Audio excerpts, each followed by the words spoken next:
दोमट मिट्टी, ठीक है। लोमी में क्या होता है, एरिएशन भी होता है और वाटर होल्डिंग कैपेसिटी भी उनकी क्या होती है,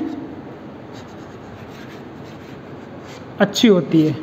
तो सबसे उपयोगी मृदा कौन सी हो गई है पादपों के लिए, लोमी।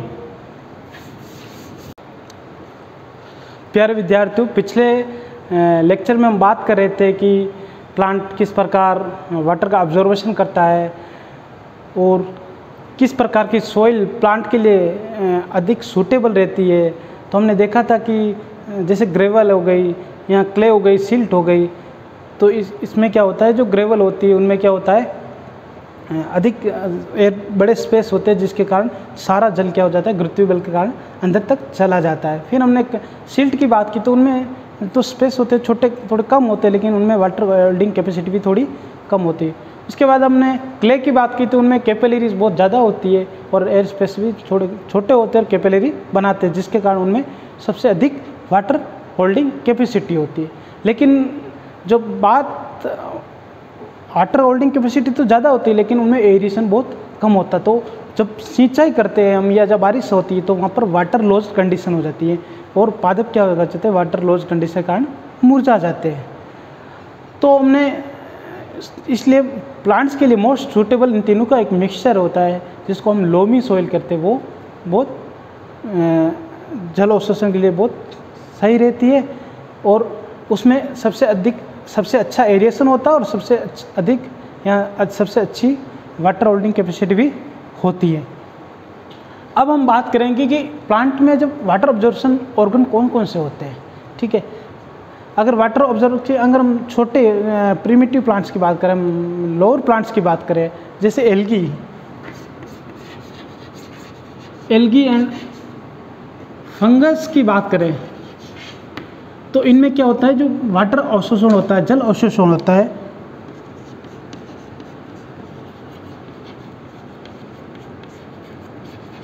वो किसके द्वारा होता है, उनकी सतह से होता है।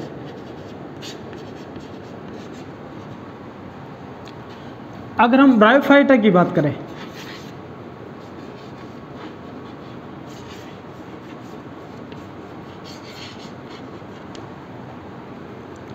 ब्रायोफाइट में क्या होता है, जैसे हमने पढ़ा था कि ब्रायोफाइट में क्या होता है, रूट की जगह राइजोइट्स मिलते हैं। क्या मिलते हैं, राइजोइट्स पाए जाते हैं।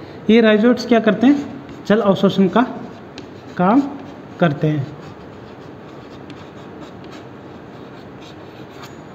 अगर हम हायर प्लांट्स की बात करें,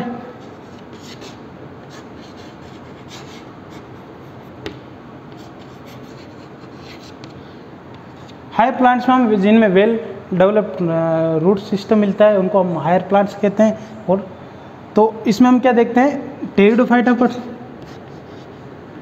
चिम्नो और एंजियोस्पर्म, इनमें क्या होता है, वेल डेवलप्ड रूट सिस्टम पाया जाता है और रूट क्या करते हैं, जल अवशोषण का काम करते हैं। अगर हम हायर प्लांट्स में जल अवशोषण के ऑर्गन्स की बात करें तो रूट होती है, ये रूट है और रूट के ऊपर एक केप नुमा स्ट्रक्चर होती है, उसको हम कहते हैं रूट केप कहते हैं। रूट केप क्या करती है, प्रोटेक्शन का काम करती है। रूट जब अंदर जाती है, अंदर सोइल के अंदर धंसती है तो क्या करती है, उसको प्रोटेक्शन का काम है। इससे थोड़ा अंदर की तरफ एपिकल पार्ट में यहाँ पर क्या डिविजनल क्षेत्र होता है, क्या होता है, डिविजनल क्षेत्र, zone of divisional, cell division.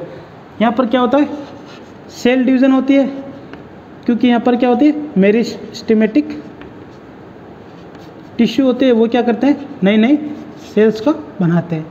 अब सेल डिवीजन हो रहा तो यहाँ पर क्या होगा, सेल इलोंगेशन, ठीक है। यहाँ पर सेल इलोंगेशन क्षेत्र होता है जिसमें सेल क्या हो जाती है, इनलार्ज हो जाती है।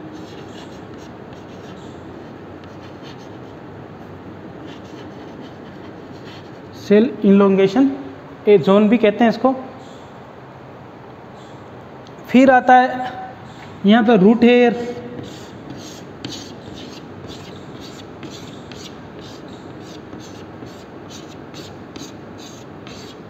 सेल इलोंगेशन या मैच्योरेशन।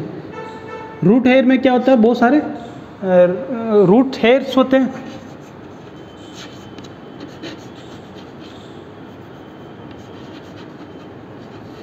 जो क्या करते हैं, जल अवशोषण का काम करते हैं। और सबसे ऊपर की तरफ ये मैच्योरेशन जोन होता है।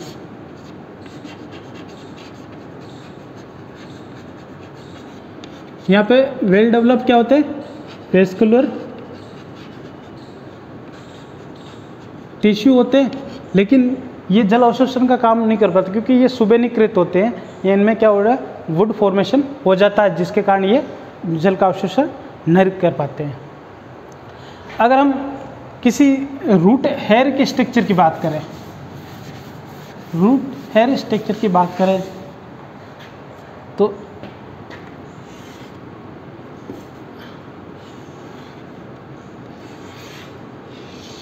ये एपिडर्मिस है। एपिडर्मिस पे क्या होते हैं,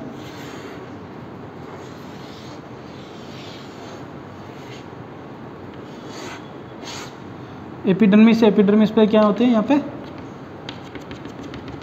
रूट हेयर्स होते हैं।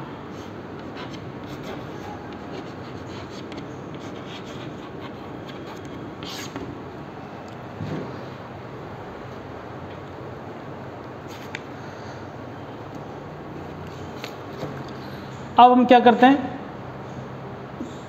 जो पादप जल अवशोषण करते हैं वो किस प्रकार करते हैं, क्या क्रियाविधि होती है, उसका हम अध्ययन करेंगे। तो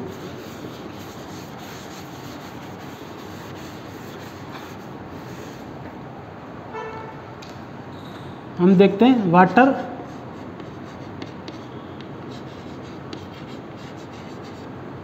अब्जॉर्प्शन मैकेनिज्म।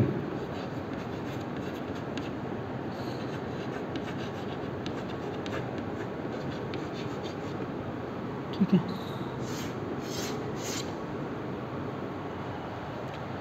दो प्रकार से, एक साइंटिस्ट था क्रेमर।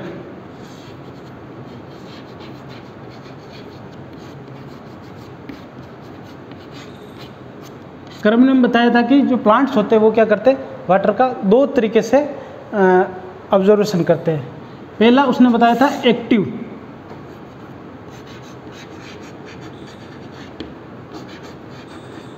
एक्टिव ऑब्जर्प्शन, और दूसरा बताया था उसने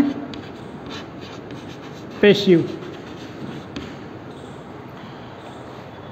एक्टिव में उसने बताया था कि जो वाटर में प्लांट में वाटर का ऑब्जर्वेशन होता है, वो जो कारक होते हैं वो क्या करते हैं, वो उसके मूल में ही होते हैं। किस में होते हैं, मूल में ही होते हैं। जो फैक्टर्स होते हैं वो किस में होते हैं, मूल में ही उपस्थित होते हैं। और पैसिव के बारे में बताया था कि जो फैक्टर्स होते हैं जो वाटर ऑब्जर्वेशन के लिए, वो कहाँ पर होते हैं, लीफ में होते हैं, ऊपर की तरफ लीफ में होता है। फिर फर्दर जो एक्टिव ट्रांसपोर्ट होता है, एक्टिव ट्रांसपोर्ट को रेनर, एक साइंटिस्ट आया था रेनर ने दो भागों में विभक्त किया था।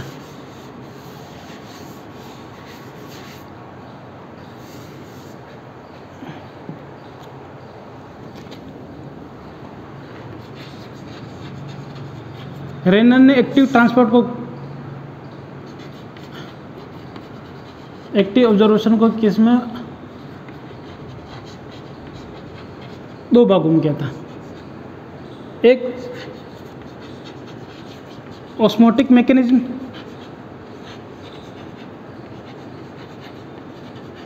और दूसरा था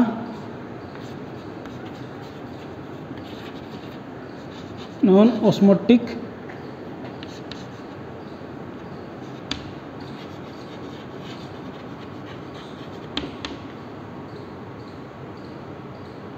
मैकेनिज्म।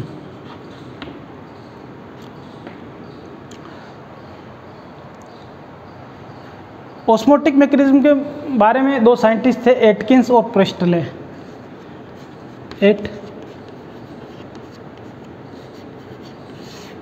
एटकिंस एंड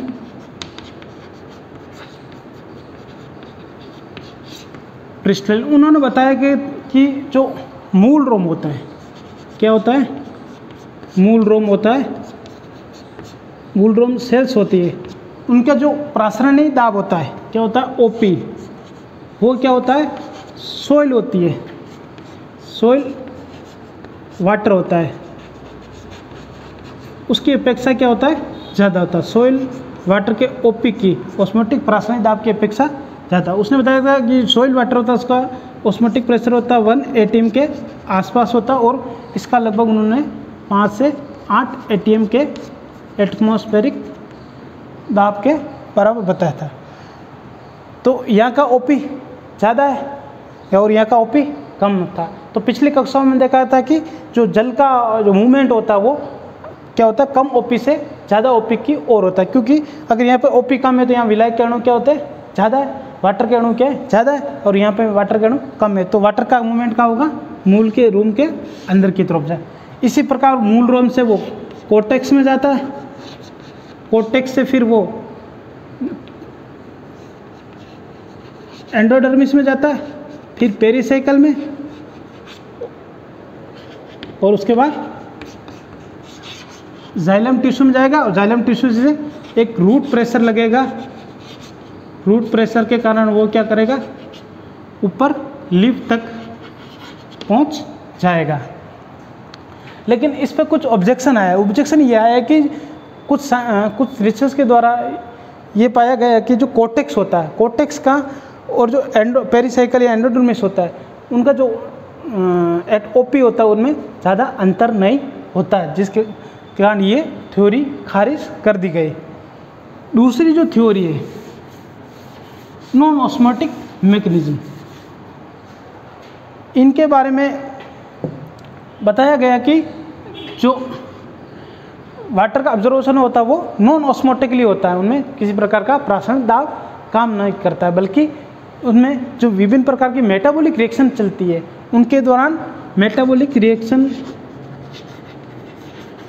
के दौरान जो क्या होता है, एनर्जी प्रोड्यूस होती है। एनर्जी वो कहाँ यूज़ आती है, यहाँ पर वाटर ऑब्जर्वेशन में यूज़ आती है, या रेस्पिरेशन के दौरान एनर्जी होती है वो यहाँ पे वाटर ऑब्जर्वेशन में यूज़ आती है। लेकिन ये भी थ्योरी बाद में जाकर खारिज कर दी। फिर भी कुछ इसके बारे में कहा जाता है कि जैसे रेस्पिरेटरी इनहिबिटर होते हैं, रेस्पिरेटरी इनहिबिटर भी प्लांट्स में क्या होता है, वाटर को ऑब्जर्वेशन को प्रभावित करते हैं। उसके अलावा जो वाटर ऑब्जर्वेशन होता है वो ओनली किस में होता है, जीवित कोशिकाओं में ही होता है।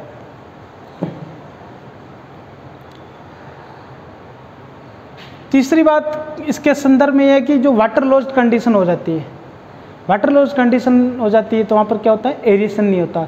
अगर एरिएशन नहीं हो रहा तो वाटर ऑब्जर्वेशन भी नहीं हो जाता और नहीं हो पाता, और वाटर पादप क्या हो जाता है, मुरझा जाता है। तो ये इसके पक्ष में कुछ तर्क थे, फिर भी ये थ्योरी बाद में खारिज कर दी गई।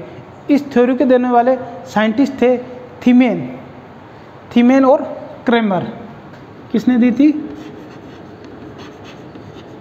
थीमेन एंड क्रेमर।